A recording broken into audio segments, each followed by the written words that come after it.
si vous dessiniez un J dans l'eau. Hop, dessinez un J.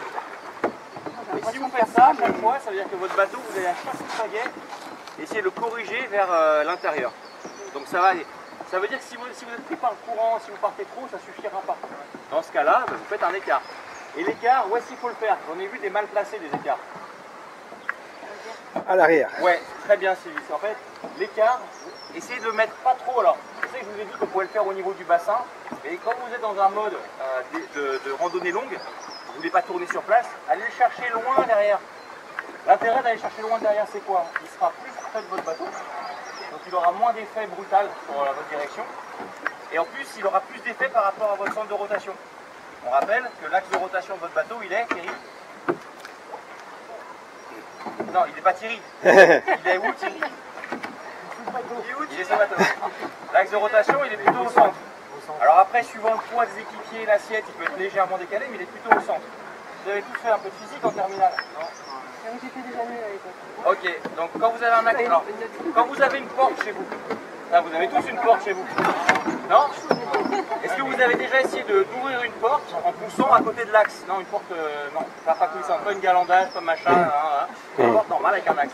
Vous avez déjà essayé d'ouvrir une porte en appuyant très près de l'axe? Il faut pousser fort, on y arrive.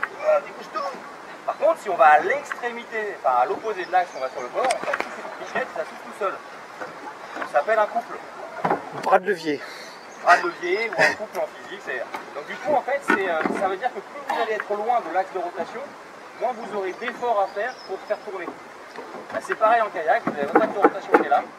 Si vous voulez faire tourner votre bateau en pagayant à côté de l'axe de rotation, vous allez bourriner. Plus vous allez vous éloigner, moins vous aurez d'efforts à faire pour que ça tourne. Et ça va passer crème, ça va être hyper simple. Donc vos écarts, allez les chercher à l'arrière, tranquillou, en mode gouvernail dérive, pas dans les arbres comme moi. Vous allez vraiment chercher loin derrière, ça va être facile.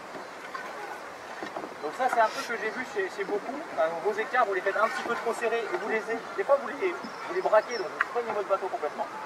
J'en ai vu quelques-uns faire ça. Il y a aussi l'immersion de votre pale. Alors comme on a une pagaie, l'intérêt c'est de la planter complètement dans l'eau. Donc l'idée c'est pas de mettre juste 20 cm machin, ou alors peut-être trop court, mais soyez généreux avec la pale. Immergez-la, faites-la caresser complètement. Hein, on n'est pas des timides. Vous lui mouillez la nuque un peu avant, puis après vous la plongez dans l'eau, tranquillou, mais il faut la planter dans l'eau. Ce samedi 1er du mois, c'était 15 jours. Mais non, c'était pas sexuel, c'était de l'amour. L'amour de la pagaie. Et dernier truc aussi, qu'on voit là sur les premiers moments, synchronisez-vous au maximum. Alors ça c'est le boulot de l'équipier arrière. Ah ouais, équipier arrière, vous avez voulu être à l'arrière, vous êtes à l'arrière. Hein. Ah, t'as voulu? Si, t'as voulu. Donc quand vous êtes à l'arrière, vous devez corriger la direction. Vous avez donc des écarts à faire que n'a pas à faire l'équipier avant. Vous avez des appels sur l'arrière à faire pour faire tourner parce que c'est ce qui est le plus efficace. Vous avez plein de manœuvres à faire. Vous devez en plus pagayer, propulser, suivre le rythme du pont qui est devant qui change le rythme de 30 secondes. Ah ouais, mais vous êtes à l'arrière. Tu t'es senti visé, Raphaël. Synchronisez énormément parce que là, pensez-y, alors c'est fait beaucoup de réponses à l'arrière, mais vraiment faites-le, parce que ça vous évitera beaucoup de dérives. Et j'ai repensé à un truc aussi qu'on s'est dit, et que vous n'avez peut-être pas bien précisé, sur la circulaire à l'arrière. Donc vous voulez tourner, je suis bordé à droite, je veux tourner à gauche, je suis à l'arrière. On se rappelle, exercice de localisation, l'équipier avant il fait un petit appel, et moi à l'arrière je fais une circulaire. En fait, il ne faut pas faire une circulaire, pas complète. Parce que si vous faites une circulaire à l'arrière, facile de mon axe de rotation, vous allez commencer vers devant et vous allez commencer comme ça. Ce mouvement que vous allez faire par rapport à l'axe de rotation, il ne va pas vous faire tourner. Et comme partie, vous faites le premier quart, il ne sert à rien. Aucune efficacité.